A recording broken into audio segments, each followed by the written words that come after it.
정보사회와 윤리 단원에 대한 개괄적인 내용 정리 말씀드리도록 하겠습니다. 정보사회와 윤리 단원입니다. 정보사회와 윤리 단원은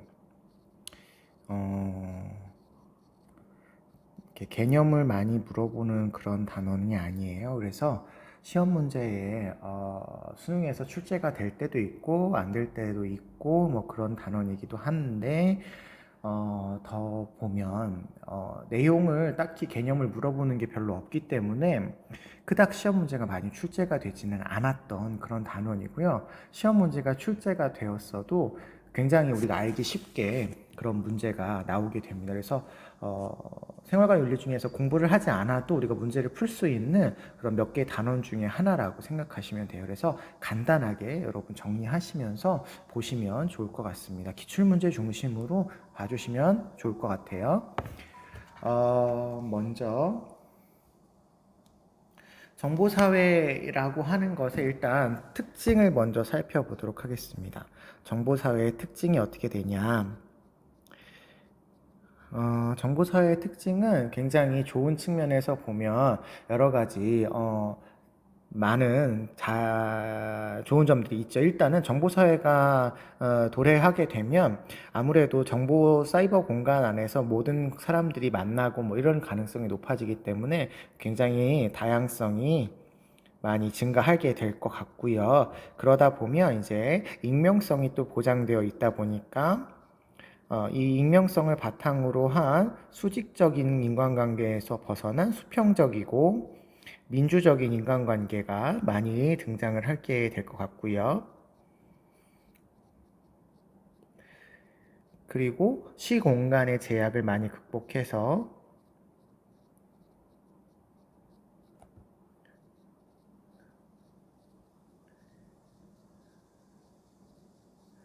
네, 뭔가 인간의 영향력이 많이 늘어나는 그런 사회가 될 거예요. 하지만 뭐 이걸 이제 뒤집어서 이야기했을 때에 문제점도 있을 수가 있겠죠. 여기는 문제점에 관련해서는 뒤에서 좀 말씀을 드리고요.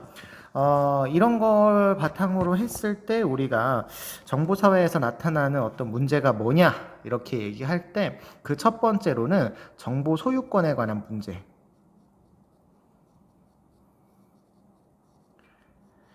문제가 가장 시험 문제에서는 많이 출제가 되었습니다. 두 가지가 있을 수 있는데요. 정보가 개인의 사유다라고 보는 정보 사유론이 하나가 있고, 우리가 보통 정보 사유론은 카피라이트,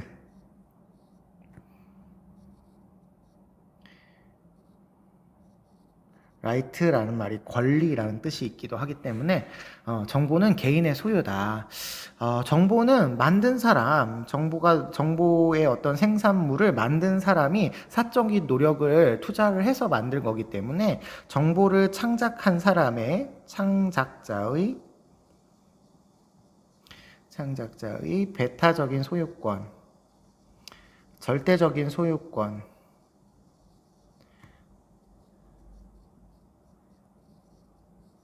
이런 것들을 인정해 줘야 된다. 그랬을 때 정보 창작자가 이제 경제적인 대가를 받게 되고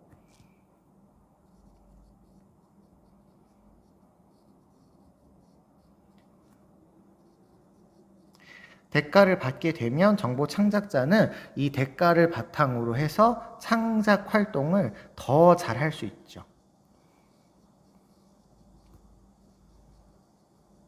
그렇기 때문에 이게 이제 좀 정보에 대한 어떤 소유권을 인정해야 되는 게 아닌가. 우리가 그래가지고 이제 정보 공간에서 뭐 이렇게 하면 이제 저작권을 인정을 해가지고 그 사람들한테 뭔가 이렇게 페이를 지불하고 있는 그런 모습을 볼 수 있죠. 이에 비해서 아니야. 정보는 우리 사회 모든 구성원들이 만들어낸 어떤 자료들을 바탕으로 해서 만들어진 거니까 공유해야 해라고 보고 있는 정보 공유론자들도 있습니다. 정보 공유론은 이제 right에 반대한다고 해서 left 이렇게 표현하고요. left 라고 이렇게 표현하고 이분들은 이제 정보가 이제 인류의 공동 자산이다.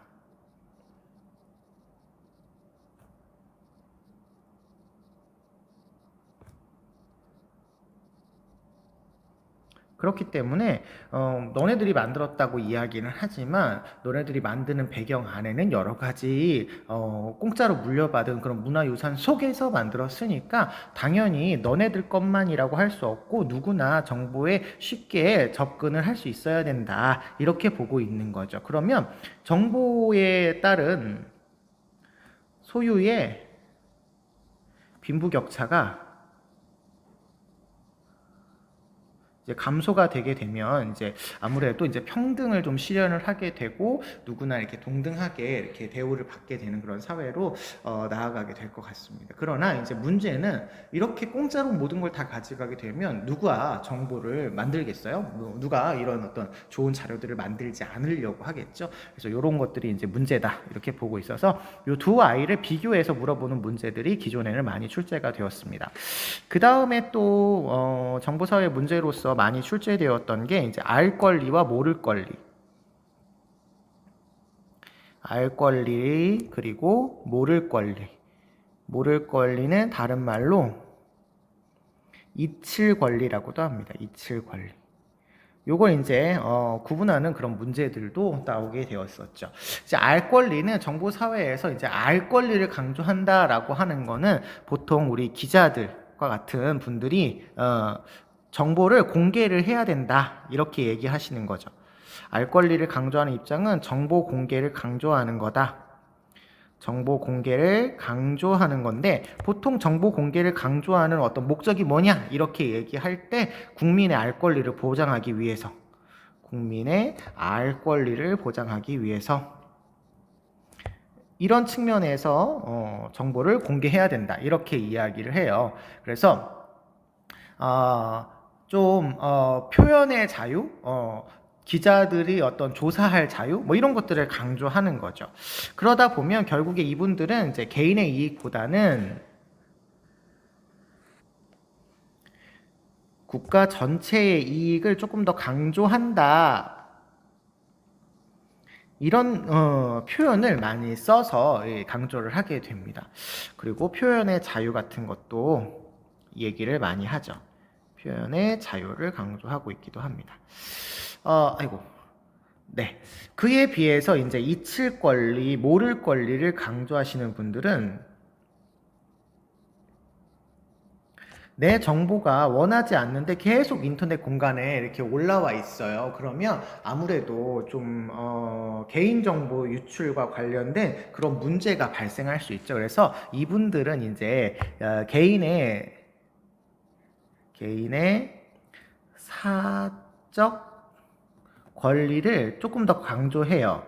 그러면서 프라이버시 뭐 이런 것들을 좀 이야기하시는 분들인 거죠. 그래서 국가의 이익도 중요하지만 개인의 사적인 이익이 더 중요하기 때문에 내가 원하지 않은 정보를 없앨 수 있는 권한을 나에게 있었으면 좋겠다라고 하는 정보 삭제에 대한 권리를 강조하는 그런 모습을 보이는 입장이기도 합니다. 그래서 어떤 부분이 좀 더 강조되어야 하느냐와 관련돼서 비교하는 그런 문제가 나오기도 했습니다. 그 다음에 이제 네 번째 문제는 아까 잠깐 소개가 되었는데 정보 리터러시 문제예요. 정보 리터러시 문제는 러시 문제는 이제 정보화 사회에서는 정보를 누가 많이 가지고 있느냐에 따라서 사회적인 우위를 선점할 수가 있거든요. 그래서 이 정보에 대한 빈부격차를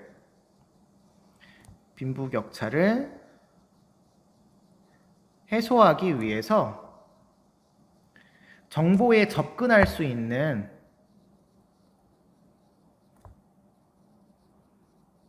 그런 능력들을 좀 키워줘야 되는데 이 정보 리터러시 부분에서도 어디까지를 리터러시 부분으로 보아야 되느냐, 정보와 기기를 많이 가질 수 있으면 되느냐, 아니면 정보와 기기를 가지면서도 그걸 잘 활용할 수 있는 능력을 가져야 되느냐, 이렇게까지 보면서 이렇게 이걸 이제 대비해서 보는 그런 그 문제들도 있을 수 있습니다. 그 다음에 이제 전반적으로 그 인터넷 공간이라고 하는 곳에서 발생할 수 있는 문제로 굉장히 사이버 혹은 게임 중독 문제와 그 다음에 탈억제 효과, 어려운 말로는 탈억제 효과라고 하는데 억제가 안 된다는 얘기예요. 아이고. 탈억제 효과. 그러니까 억제가 잘 안 되니까 이제 충동적으로 행동하게 된다. 뭐 이런 이야기가 되겠죠. 인터넷 공간이라고 하는 특성 때문에 이런 것들이 나타나고 집단주의 형상이 조금 더 집단 행동이 강화될 수 있는 그런 견해가 보여요. 우리 왜 이번 연도 초반인가요? N번방 사건처럼 그런 어떤 그 집단적인 행동이 나타나게 되는데 요거는 이제 사이버 폭력이라고 불리우는 사이버 불링이라고 하는 사이버 폭력으로 연결이 될 가능성이 높기 때문에 이러이러한 문제들이 나타날 수 있다. 이렇게 이야기하고 있습니다. 이런 것들을 이제 극복하기 위해서 이제 정보윤리라고 하는 것이 등장을 하게 되는데요. 뭐 스피넬로, 리처드, 뭐 세버슨 뭐 이런 사람들 다 나오기는 하지만 이런 것들은 외울 것이 아니라 그냥 우리가 일상적인 생활을 하는 데서 지켜야 할 도리를 정보 공간에서도 그대로 지켜야 된다. 뭐 이런 이야기가 되겠고 보통 시험 문제에 나올 때는 이 정보 공간에서의 규제를 자율적으로 해야 되느냐 아니면 구조적으로 해야 되느냐, 법적으로 해야 되느냐, 제도적으로 해야 되느냐 이런 것들에 대한 갈등 부분을 이제 물어보는 것이 이제 시험 문제 많이 나오고 그리고 이제 나머지 부분은 앞에 우리가 배우신 뭐 칸트라든지 유교라든지 불교라든지 밀 선생님 같은 분들한테 이제 물어봤을 때 이런 사이버 문제는 어떻게 해결하는 게 좋겠느냐라고 적용하는 그런 문제들이 출제가 될 수 있습니다. 그래서 그런 부분들 적용만 하시면 되는 거니까 그렇게 어렵지 않을 거고요. 그런 문제들도 많이 출제된 적은 별로 없었습니다. 그래서 요 정도 수준으로 여러분이 알아두시면 될 것 같아요. 정보윤리는 이렇게까지만 보도록 하겠습니다. 문제를 같이 한번 풀어보겠습니다. 116페이지 1번 기본 문제 1번입니다. 다음에서 강조하는 내용으로 가장 적절한 것은입니다. 인터넷을 통해 사회화된 세대는 정보의 바다에서 숨쉬듯 정보를 흡수하는 일에 익숙하다. 인터넷 세대에게는 폐쇄된 영역이 없다. 엄마 뱃속에서 찍힌 초음파 사진부터 청소년 시기 SNS에 올린 사진 그리고 온갖 지원서와 이력서들까지 이들은 인터넷에 쌓아둔 정보는 무궁무진하다. 인터넷 세대들은 그 어떤 때보다도 풍부하고 다양하게 지속적인 사회적 정체성을 만들 수 있지만 오히려 여기가 핵심인 것 같아요. 풍부하고 다양하게 지속적인 사회 정체성도 만들 수 있기는 하지만 오히려 디지털에 의해 종속된 정체성에 고착될 수도 있다. 이렇게 이야기하고 있는 어떤 인터넷 공간에서의 인터넷의 어떤 특징으로 생겨난 어떤 세대의 영향을 생각하는 그런 내용인 것 같아요. 자, 그러면 1번 사이버 공간에서 개방성은 사생활 침해 문제를 약화시킨다라고 되어 있는데 아까 여기 정체성에 고착될 수도 있다, 디지털에 의해서 종속된다 이런 표현에서 봤을 때 사생활 침해를 약화시킨다기보다는 오히려 사생활 침해가 늘어나는 경향이 나타날 것 같고요. 2번 인터넷 검색을 통해서 전문적인 지식을 습득하는 것이 불가능한 게 아니라 모든 것이 이제 다 열려 있죠. 다 열려 있으니까 뭐 정보화를 이렇게 숨쉬듯 습득하는 일에 편리하다 이렇게 얘기하고 있으니까. 3번 현실 공간과 사이버 공간은 본질적으로 동일하다 아니죠. 동일하지 않죠. 4번 접근 능력의 차이를 최소화하여 세대 간의 불평등을 해소해야 된다. 뭐 이런 말은 괜찮은 말이지만 지금 제시문에서 이런 말이 나오지는 않았어요. 그래서 제시문에 대한 설명이라고 볼 수는 없을 것 같고요. 5번 사이버 공간이 사람들의 정체성 형성에 미치는 위험에 대해서 고찰해야 된다. 그렇죠. 요게 아까 여기 나왔던 정체성 고착될 위험에 우리가 고민을 해봐야 된다 이런 얘기니까 요게 정답이라고 볼 수가 있겠습니다. 여러분 지금 1번 문제를 푸신 것처럼 아시겠지만 이 정보 단원에서의 문제는 개념을 물어보는 문제가 아니고 대체적으로 이렇게 제시문을 통해서 나타난 내용들을 물어보는 게 익숙하게 나오는 문제들입니다. 그러니까 이 단어는 너무 어렵게 공부하지 마시고요. 가볍게 문제 풀어주시고 이런 유형의 문제가 나올 수 있구나 이렇게 생각하시면 좋을 것 같습니다. 2번 볼게요. 그림은 서술형 평가와 최종 평가 문제와 학생 답안이고요. 학생 답안의 기억에서 미음 중에서 옳지 않은 것을 고르라고 되어 있습니다. 사이버 공간에서 상대방이 원하지 않는 글이나 영상을 이용하여 정신적으로 심리적으로 피해를 주는 걸 우리가 사이버 폭력이라고 하죠. 사이버 폭력이라고 이야기합니다. 자, 그러면 기억부터 보실게요. 정보기술 발달에 따른 윤리적 문제 중 하나인 A의 기억, 대표적인 유형으로는 사이버 따돌림, 사이버 스토킹, 사이버 명예훼손 이런 것들 있겠죠. 니은 시 공간의 제약을 받지 않는 거 맞지요? 시 공간의 제약을 받지 않고 일상으로부터 발생할 수 있어요. 그렇죠. 우리가 일상적으로 컴퓨터를 사용하고 있고 정보통신을 사용하고 있으니까요. 디귿 정보의 복제와 유포가 어려워진 게 아니죠. 인터넷 공간에서는 굉장히 복제를 우리가 잘 할 수 있고 유포도 순식간에 이루어질 수 있죠. 디귿이 잘못된 설명입니다. 리을 유포된 정보의 회수가 어려워요. 맞아요. 그래서 피해자가 지속적으로 계속 그런 것들로 인해서 어려움을 겪고 있겠죠. 미음 A가 집단으로 이루어질 경우에 가해자들의 잘못에 대한 책임을 느끼지 못한다. 이거는 뭐 사이버 폭력이 아니어도 집단화 되어지면 도덕성이 떨어진다고 우리 리버 선생님이 이야기를 했으니까요. 당연한 말이라고 보시면 되겠습니다. 그래서 정답은 3번 디귿으로 찾아주시면 되겠고요. 3번 문제를 보도록 하겠습니다. 3번 문제가 이제 시험 문제에 나올 수 있을 때 가장 대표적인 유형이에요. 보시면 갑을 먼저 보실게요. 정보에 대한 창작자의 권리가 보장되어야 된다. 이거 영어로 right죠, right. right죠. 수업이 끝났습니다. 다음 수업. 네, 요거 이제 뭐 우리나라 말로 표현하면 정보 사유론이 되겠죠. 정보 사유론. 계속 보겠습니다. 정보 생산이 활발해져서 사회가 풍요로워지니까 다른 사람이 만든 결과물을 무단으로 사용해서 원작자에게 손해를 입히거나 이득을 취하는 행위는 명백한 불법이다. 정보에 대한 배타적이고 절대적인 소유권을 정보 소유권을 인정하자라고 하는 그런 내용이네요. 네, 그래서 카피라이트 되겠고요. 을을 보시면요. 정보에 대한 상호 협력이 재건되어야 정보 생산성이 제고되어 사회가 풍요로워진다. 따라서 대가 없이 정보가 공유되어야 된다. 라이트에 반대한다. 라고 그래서 레프트 이렇게 이야기하죠. 레프트 공유되어야 한다. 그래야 미래의 사이버 사회는 폐쇄적인 불평등한 사회가 아닌 열린 공동체가 될 거다. 이렇게 인정을 하고 있으니까 정보 공유론에 대한 이야기가 되겠네요. 정보 공유론. 시험 문제에서는 이 사유론과 공유론의 그 비교를 물어보는 문제들이 보통은 많이 출제가 되어 있습니다. 1번 창작자의 권리를 보호해야 창작 의혹을 고취시킨다 라고 하는 거는 정보 사유론에 대한 설명이죠. 사유론에 대한 설명입니다. 2번 창작 노동의 결과에 정보에 대한 소유권을 보호해줘야 된다. 역시 사유론에 대한 설명이고요. 3번 정보는 가치를 창출하는 사회의 주요한 자산이다. 사회의 주요한 자산이다. 그러니까 개인의 자산이 아니라 공유의 자산 이다. 이런 얘기니까 공유론이 맞겠죠.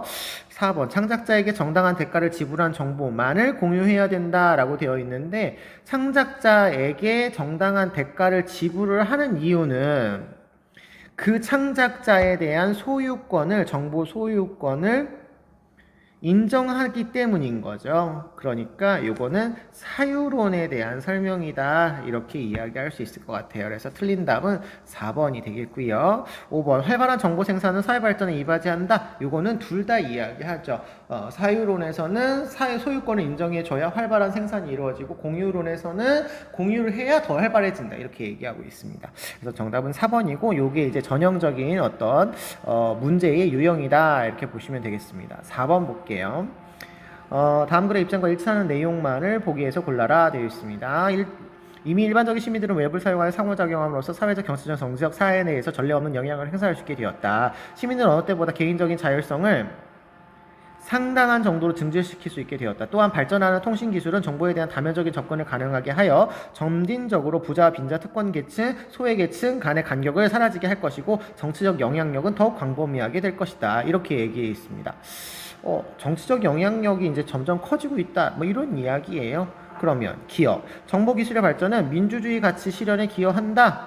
여기 위에 보시면 여기 부자와 빈자, 특권계층, 소외계층 간의 간격을 사라지게 한다. 이렇게 얘기하고 있으니까 시민들의 어떤 자율성, 민주적인 가치 이런 것들이 증진되겠죠. 맞는 이야기고요. 니은 시민들은 웹을 활용하여 쌍방향 소통을 할 수 있게 됐다. 쌍방향 소통, 웹을 사용하여 상호작용한다. 쌍방향 소통이죠. 맞는 얘기입니다. 디귿, 대중이 정보에 자유롭게 접근하는 것이 불가능하지 않아야 되겠죠. 요거 잘못된 설명이네요. 불가능한 게 아니라 어느 때보다도 전례 없이 우리는 이런 것들을 접근할 수 있다. 다면적인 접근이 가능하다. 이렇게 되어 있죠. 그 다음에 리을, 정보의 개방성을 제한할수록 사회 평등성이 실현되는 게 아니라 제한하지 말고 개방적이어야 사회 평등이 실현된다. 지금 그런 얘기를 하고 있죠. 그래서 기억, 니은이 정답이다. 이렇게 보시면 되겠습니다. 그 다음에 5번 보실게요. 그림은 노트 필기 내용이고요. 기억에 들어갈 적절한 내용만을 보기에서 고르라고 되어 있습니다. 가의 특징을 보니까 다양한 형태의 커뮤니케이션, 접근, 분석, 평가, 표현하는 능력을 이야기하고 있습니다. 정보를 무비판적으로 받아들여 유포하면 광범위한 피해가 발생할 수 있어요. 그러니까 이런 다양한 커뮤니케이션을 어떻게 하느냐가 중요하다 이런 얘기가 되겠죠. 이거 뭐 설명으로는 미디어 리터러시라고 되어 있기는 합니다만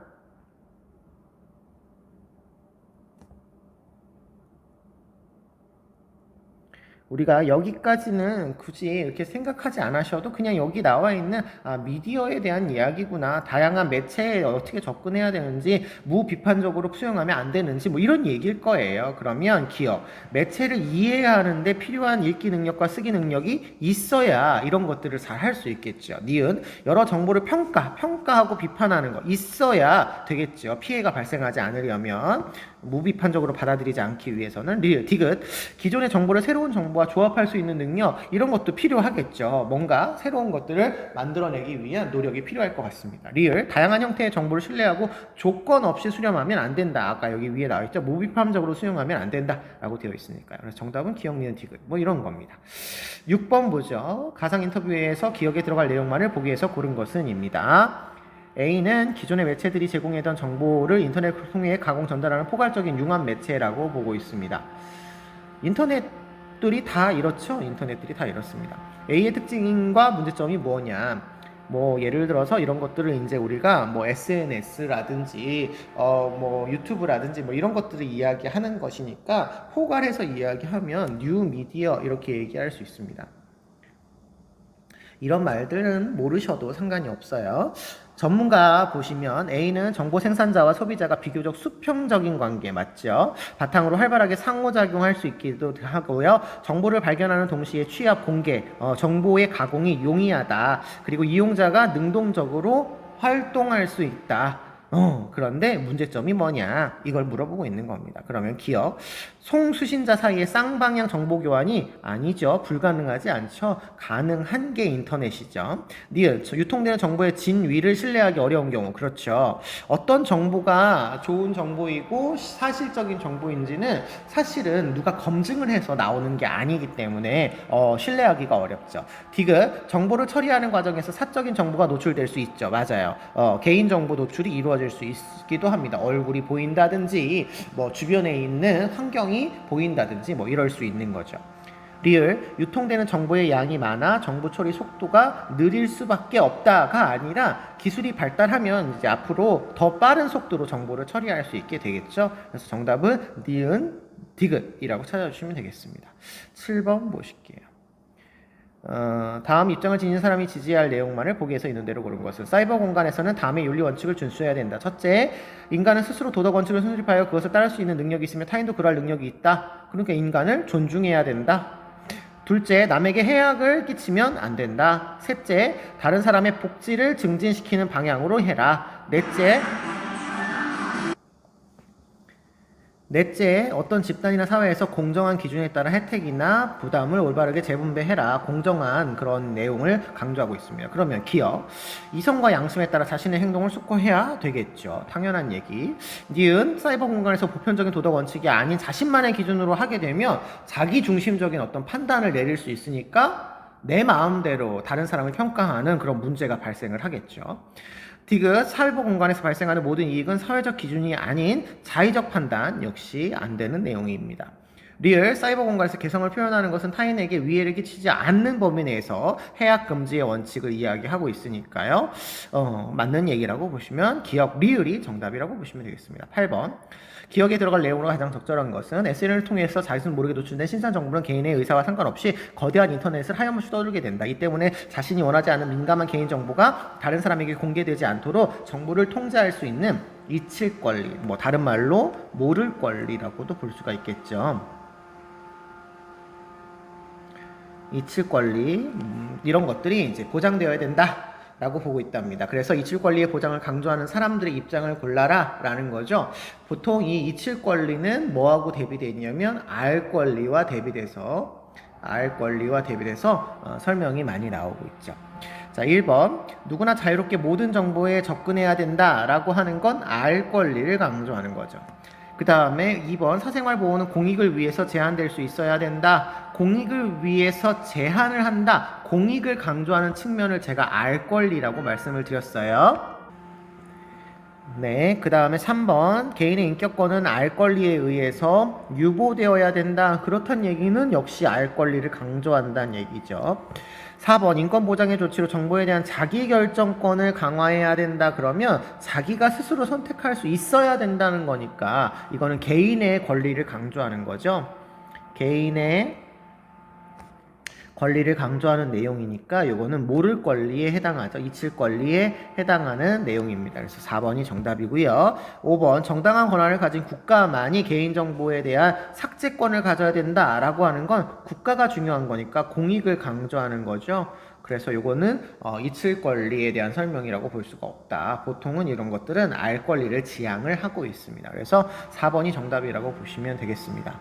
자, 우리가 기본 문제 우리가 보셔서 아시겠지만 여기 나오는 내용들이 그렇게 어려운 내용들도 아니고 뭐 기본적인 개념 지식이 필요한 내용들도 아니에요. 그래서 가볍게 접근하시면 될 것 같습니다. 118페이지 실전 문제로 넘어갈게요. 기억에 들어갈 진술로 적절하지 않은 것은입니다. 네트워크 환경의 가장 치명적인 약점은 인터넷에서 누가 활동하고 있으며 어떻게 행동하는지에 대한 감시가 매우 어렵다는 사실이다. 실제로 시스템상에서는 네트워크 환경을 유지하기 위해 도움을 주거나 시스템 표준을 정하는 등 여건및 기관의 단체가 있을 뿐이다. 이러한 비감독성 때문에 사용자는 자신이 무슨 행동을 하더라도 타인이 모를 것이라는 인식을 하게 되고 이로 인해 사이버 범죄율이 높아지고 있다. 예를 들어 최근 특정 SNS를 이용한 미성년 성폭행 범죄 수위로 떠오르면서 가해자에 대한 엄벌과 신상공개를 요구하는 청원이 빗발치기도 하였다. 이러한 사이버 범죄는 뭐다라는 점에서 예방되어야 된다. 사이버 범죄의 특징을 이야기해라. 이런 이야기네요. 1번. 정신적 측면이 아닌 직접적이고 물리적인 폭력이 반복적으로 가해진다라고 했는데 정신적인 측면에서도 폭력이 일어나죠. 아니니 아닙니다. 2번. 정보의 복제와 유포가 쉬워. 네, 맞죠? 빠르게 확산되고 피해 범위가 광범위합니다. 맞습니다. 예, 요거 정답이 맞는 말이 되겠죠. 3번. 유포된 정보의 회수와 폐기가 쉽지 않아요. 왜냐하면 광범위하게 퍼져 있고 빨리빨리 확산되니까. 그래서 피해자가 지속적인 고통에 시달리게 됩니다. 4번. 시공간의 제약을 넘어서 괴롭히는 것이라서 굉장히 많은 피해를 수반하죠. 4번. 가해자들이 실제 고통을 목격하기 어려워서 폭력의 심각함을 인식하지 못할 수도 있어요. 맞아요. 우리 사이버 공간에서만 이루어지기 때문에 가해자가 지금 얼마큼 힘든가를 알 수 없는 상황이 될 수도 있죠. 정답은 1번이라고 찾아주시면 되겠고요. 2번. 갑은 부정, 을은 긍정에 대답할 질문을 고르시랍니다. 갑을 보시니까 인간은 이성을 지닌 존재이기 때문에 사이버 공간에서도 자신을 자유롭게 표현하면서 그로 인해 발생할 수 있는 문제를 자율적인 통제를 통해서 충분히 예방할 수 있답니다. 사이버 공간에서 표현의 자유에 대한 규제는 인간의 이성을 신뢰하지 않는 것뿐만 아니라 인격적 존재로서 인간을 존중하지 않는 것이니까 표현의 자유를 보장을 해라. 이런 이야기죠. 을을 보시면 인간은 이성뿐만 아니라 충동과 욕구를 지니고 있는 존재라서 인간은 현실에 비해 사이버 공간에서 충동과 욕구의 유혹에 훨씬 쉽게 빠져들게 되어서 자기 스스로에 대한 통제를 상실할 수 있기도 한다.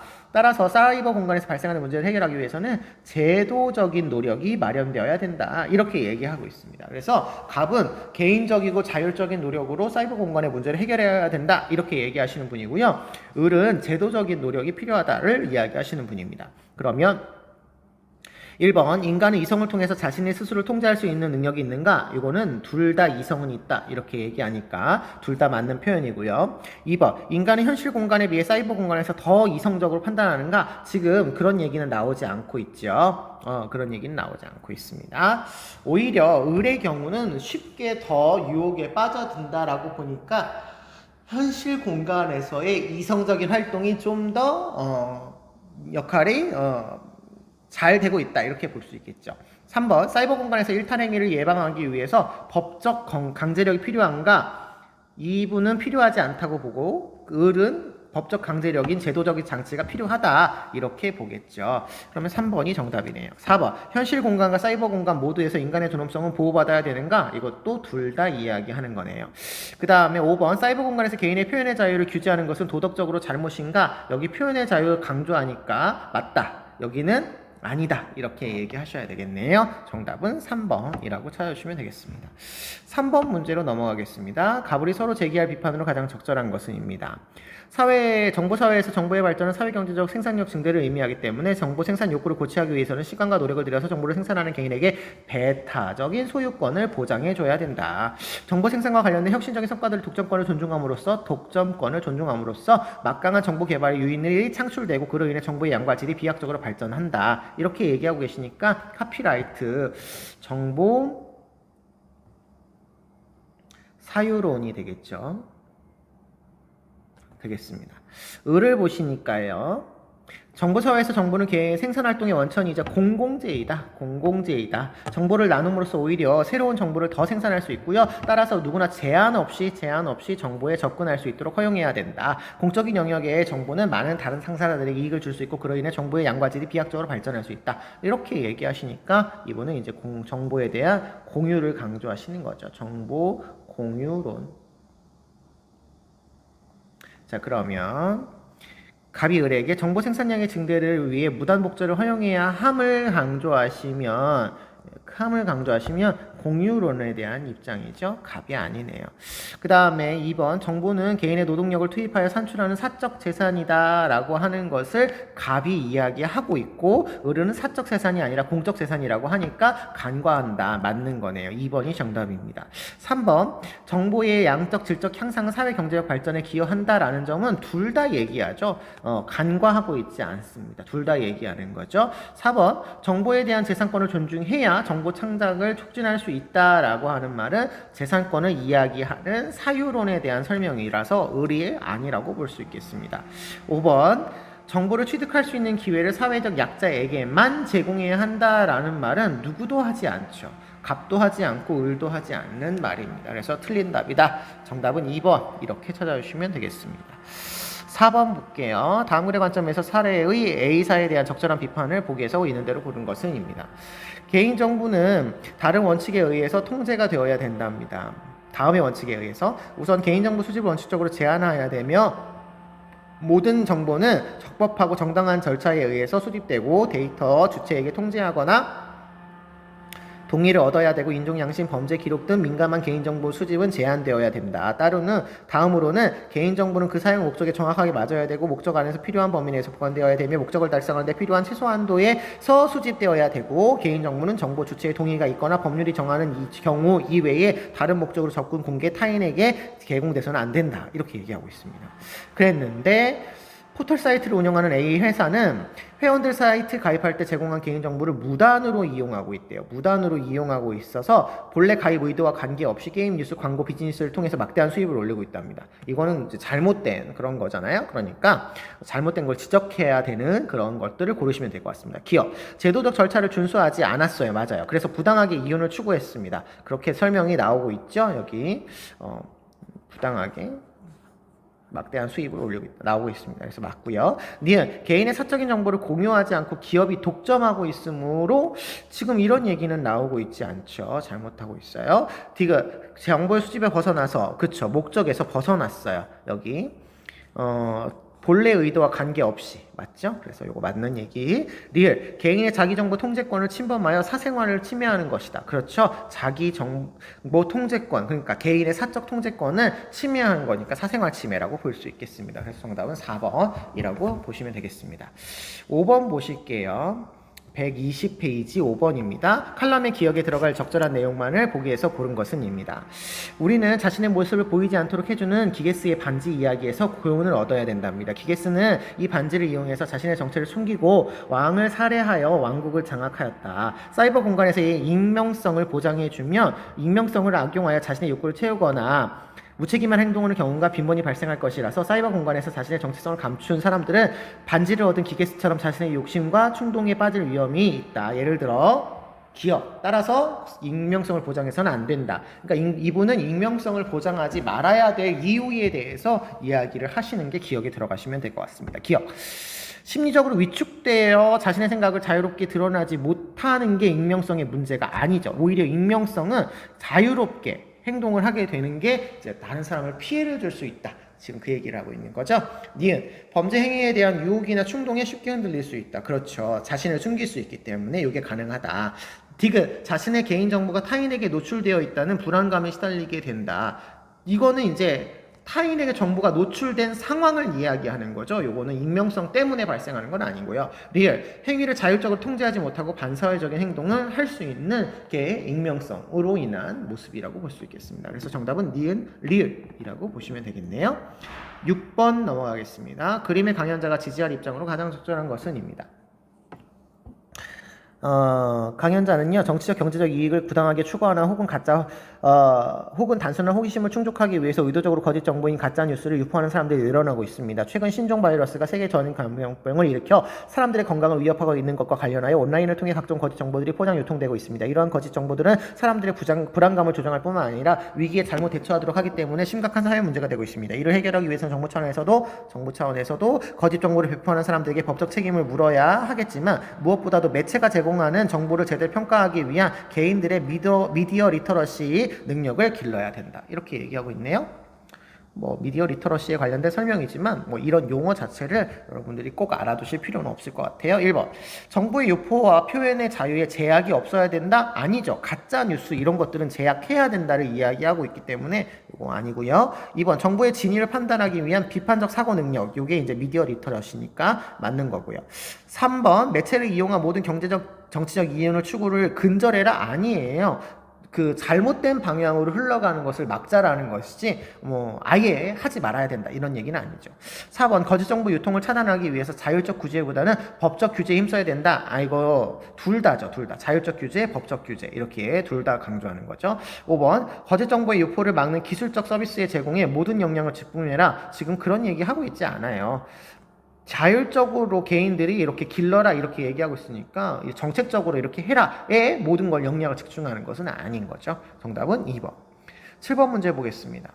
전과 기록을 가진 후보자가 선거에 출마하겠다고 가정을 하자. 우리는 그 후보의 행적을 모두 알아야 할 필요는 없답니다.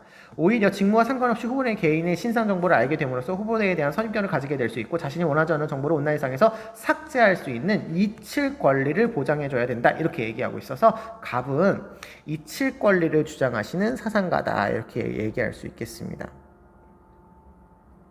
그에 비해서 을을 보시니까요. 전과 기록을 가진 후보자가 선거에 출마했다면 우리는 그 후보의 과거 행적을 모두 알아야만 한다. 공익을 실현하기 위해서 선출된 공직자의 개인정보는 공개되어야 되고 정보 당사자인 개인은 사생활을 보호 명분으로 알아야 될 정보 온라인상에서 삭제하는 것은 사람들에게 알 권리를 침해하는 것으로 사회 혼란을 야기하니까 이분은 알 권리를 강조하시는 분입니다.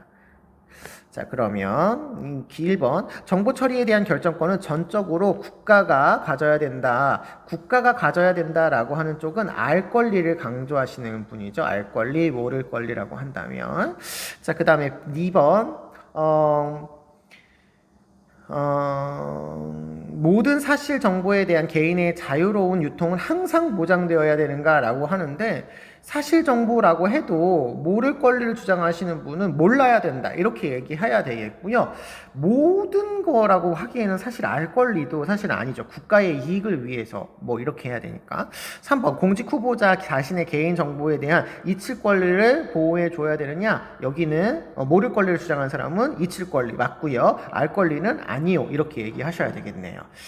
4번 자신의 정보를 공개할 수 있는 권한을 정보 주체에게만 부여해야 되느냐. 정보 주체에게만이라고 할 때 이제 정보의 주체는 이제 그 정보를 가지고 있는 사람, 사적인 사람을 이야기하는 거잖아요.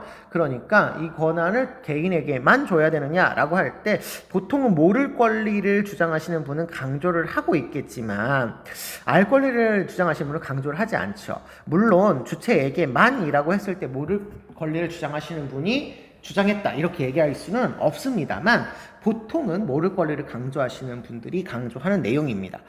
5번 공공이 알 권리를 강조하면 공익이 침해되고 사회적 혼란이 가중되는가 라고 보고 있어요. 가중되는가 라고 보고 있어요. 그러니까 알 권리를 강조하면 안 된다라는 이야기니까 모를 권리를 강조하시는 분이죠. 모를 권리를 강조하시는 분이고 알 권리를 강조하지 않는 분이라고 보시면 정답은 3번이 정답이라고 볼 수가 있겠습니다. 다음 문제 보겠습니다. 토론의 핵심 쟁점. 갑을 보니까요. 정보기술 발달에 따라 인간의 삶이 점차 편리해지고 있고 예를 들어 정보기술은 대중 청취 참여를 확대시키기 때문에 민주사회의 이행을 촉진하는 데 기여하고 있다. 을을 보시니까 정보기술로 온라인을 통해서 정치에 쉽게 참여하는 등의 기술이 주는 편리함이 있다는 점은 동의한대요. 동의하는 부분은 이 사람들의 주제가 아니에요. 토론의 주제가. 뭔가 갈려지는 부분, 의견이 달라지는 부분이 토론의 주제라고 생각하셔야 됩니다.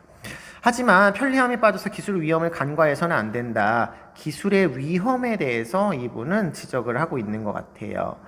정보기술은 권력의 대중 지배에 이용될 수 있기 때문에 이 부분을 이제 우려해라 이런 얘기입니다. 그랬더니 세 번째 갑이 아닙니다. 정보기술 발달을 누구나 자신의 의견을 자유롭게 표현할 수 있게 되면서 수평적이고 다원적인 사회로 변하고 있답니다. 수평적이고 다원적인 사회로 변화하고 있답니다. 그렇지 않대요. 을은 정보기술은 지배 권력이 구성원들이 감시하고 통제할 수 있는 가능성이 높아지고 있기 때문에 전자 파놉티콘의 실현을 경계해야 된다. 파놉티콘 제가 9단원 과학기술윤리에서 설명했죠. 감시와 통제가 강화되는 어떤 원형 과목을 뜻하는 표현이라고 말씀드렸어요. 그렇다면 지금 이분들이 지금 얘기하는 거는 정보 기술을 무조건적으로 허용해야 되느냐, 그렇지 말아야 되느냐, 정보 기술의 발전이 인간에게 도움이 되느냐, 안 그런 측면도 있느냐, 이런 것들을 이야기하고 있기 때문에 정답은 요거 2번이라고 찾아주시면 될 것 같습니다. 예, 보시면 아시겠지만 정보윤리 단원은 다른 단원에 비해서 굉장히 지식을 물어보거나 개념을 물어보지 않아요. 제시문에 나와 있는 것들을 여러분이 잘 이해하고 있는지를 물어보는 그런 문제들로 많이 형성되어 있으니까요. 너무 가볍게 한 번씩 보시면 될 것 같습니다. 문제풀이 여기서 마칠게요.